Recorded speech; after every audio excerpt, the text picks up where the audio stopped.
दोस्तों, कई बार क्या होता है कि हम अपनी छोटी छोटी वीकनेसेस को अपने ऊपर हावी होने देते हैं। तो उसकी वजह से क्या होता है, हम लाइफ में कई बड़े बड़े प्रॉब्लम्स को हम लाइफ में बहुत ही ज़्यादा सीरियसली ले लेते हैं और हम कुछ चीज़ों की वजह से हम अटक जाते हैं लाइफ में।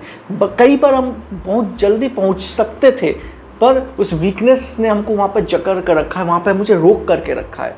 तो कई बार क्या होता है, हम अच्छे प्रोजेक्ट्स मिल जाते हैं, अच्छे लेवल पर जाने वाले होते हैं, पर क्लाइंट से बात करते वक्त गुस्सा दिखा दिए, या जहाँ पर अच्छे से बात करनी चाहिए थी वहाँ पर अपना एटीट्यूड दिखा दिए, अपना ईगो दिखा दिए, तो हाथ में आया हुआ प्रोजेक्ट भी हाथ से चला जाता है। क्यों? क्योंकि हमारी पर्सनैलिटी उस वक्त वैसी होती है, हम अपने आप को वैसा दिखाते हैं जैसा हम एक्चुअल में नहीं हैं, पर एक्चुअल में वो समझ जाते हैं कि ये हमारे प्रोजेक्ट के लिए सही नहीं है। तो इस पर एक छोटी सी कहानी मैं आपके साथ बताना चाहूँगा। तो क्या होता है, एक राहुल नाम का बंदा होता है, जो क्या होता है कि पढ़ाई में बहुत अच्छा होता है। 10th और 12th में बहुत अच्छा पढ़ाई किया था, टॉप किया था 10th और 12th में। तो क्या होता है, वो अच्छे पढ़ाई करने की वजह से वो क्या होता है, बाकी जितने भी लोग थे सबको अपने से नीचे समझता था।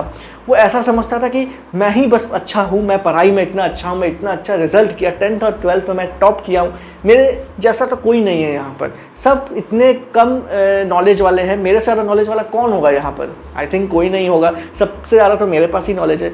तो किसी से अच्छे से बात ही नहीं करता था, उसको लगता था कि ये बस मार्क्स ही सब कुछ है, जिसके पास सबसे ज़्यादा मार्क्स है वही सबसे ज़्यादा हकदार है अच्छे से बात करने के लिए। तो किसी से भी अच्छे से बात नहीं करता था, इतना ख़राब बिहेवियर, इतना ख़राब एटीट्यूड था उसका कि सारे लोग उससे दूरी बना कर रखते थे, कोई उसके पास नहीं आता था, उससे बात नहीं करना चाहता था। तो एक बार क्या हुआ कि वो कॉम्पिटिटिव एग्ज़ाम के लिए जाता है। तो अच्छे कॉम्पिटिटिव एग्ज़ाम्स में क्या करता है, उसका रिटन टेस्ट तो क्लियर हो जाता था, लेकिन उसका इंटरव्यू नहीं क्लियर हो पाता था। क्यों नहीं क्लियर हो पाता था? कि वो अपना ईगो वहाँ पे लेकर आ जाता था। वो सोचता था कि मतलब मैं इंटरव्यूअर से ज़्यादा जानता हूँ, ये कौन है मुझे जज करने वाला। तो ये एटीट्यूड तो सामने वाला जो है वो इंटरव्यू वो तो समझ जाएगा, क्योंकि वो इतने सारे लोगों का इंटरव्यू ले रहा होता है। तो तुरंत पकड़ लेता था कि इसके अंदर ईगो है, मैं इसको आगे नहीं लेकर जा सकता, ये बाद में जाकर कॉर्पोरेट वर्ल्ड में या फिर सरकार में कुछ प्रॉब्लम कर सकता है, हमारे सिस्टम में कुछ प्रॉब्लम कर सकता है। तो ऐसे लोगों को अपने साथ रखना सही नहीं होगा। तो वो उसको निकाल देता है। हर बार रिजेक्शन होते होते होते होते वो डिप्रेशन में चला जाता है। वो इतना ज़्यादा रिजेक्शन वो हैंडल नहीं कर पाता है। तो वो चीज़ होने के बाद, वो बहुत ज़्यादा डिप्रेशन में होने के बाद, वो एक बार रास्ते में जा रहा होता है अपने घर की तरफ। तो रास्ते में उसको एक टीचर से मुलाकात होता है। वो टीचर जो उसको क्लास 10th में और 12th में उनके टीचर थे, उनके स्कूल में उनके टीचर थे। तो उनको बहुत मानता था, क्योंकि वो उनको उस सब्जेक्ट पढ़ाता था जिसमें उसको बहुत अच्छा लगता था। उसका फेवरेट टॉपिक साइंस का उसका टीचर था। तो टीचर इतना अच्छा थे, उनको बहुत मानते थे। तो वो अपनी सारी बात टीचर को बता दी कि मैं बहुत डिप्रेशन में हूँ, मैंने इतना अच्छा मार्क्स लाया, मैं कॉम्पिटिटिव एग्ज़ाम का रिटन टेस्ट क्लियर कर लेता था, पर मैं इंटरव्यू में जा कर के कहीं ना कहीं नहीं हो पाता था। मैं निकल जा रहा हूँ बाहर, मेरे से नहीं हो रहा है, मैं मरने जा रहा हूँ। वो डिप्रेशन में इतना चूर हो गया था कि वो अपनी जान देने के लिए चला गया। पर टीचर ने उसे कहा, रुक जाओ, जान दे देना, बस एक बार तुम मेरे घर आ जाओ, मैं तुमसे कुछ बात करना चाहता हूँ।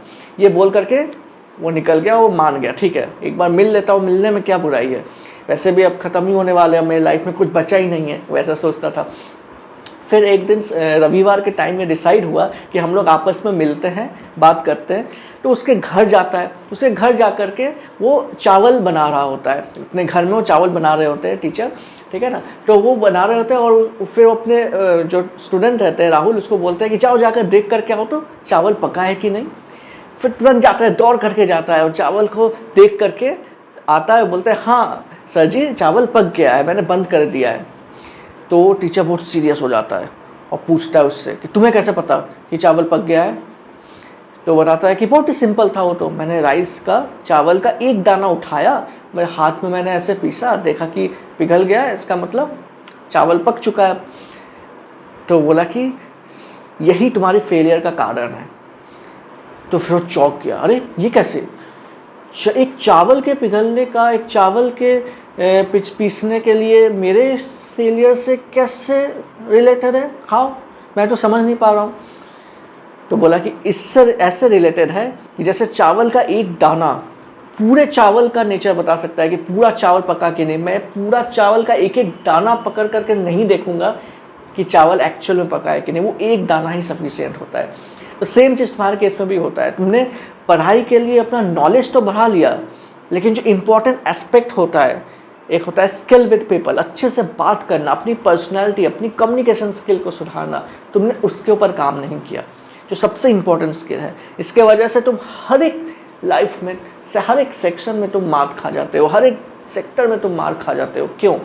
यही एक्चुअल में तुम्हारा एक रीज़न था।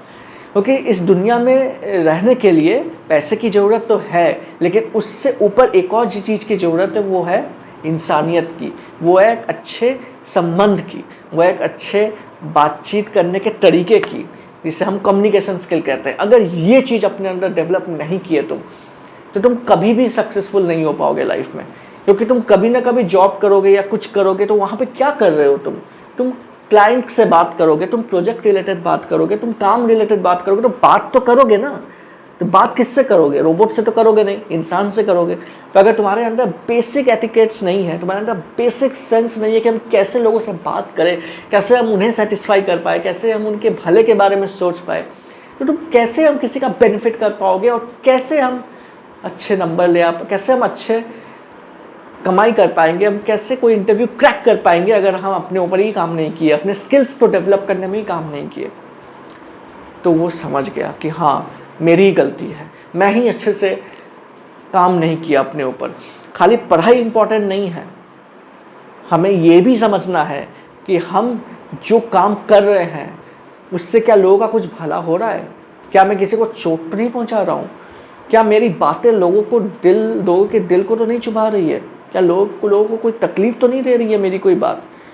मैंने इस तरह से कभी सोचा ही नहीं, और इसीलिए मैं लाइफ में जीत करके भी हार गया, अच्छे मार्क्स पा करके, टॉपर हो करके भी, मैं रिटन एग्ज़ाम क्लियर करने के बाद भी मैं हार गया। तो मैं यही चीज़ बताना चाहता था इस वीडियो के माध्यम से कि कभी भी अपने ऊपर ईगो को हावी मत होने दीजिए। अपने एटीट्यूड और ईगो को साइड करके आप अपने लाइफ में आगे बढ़िए, तब देखिएगा कि आपका लाइफ कितना सिंपल और कितना अच्छा बन जाता है।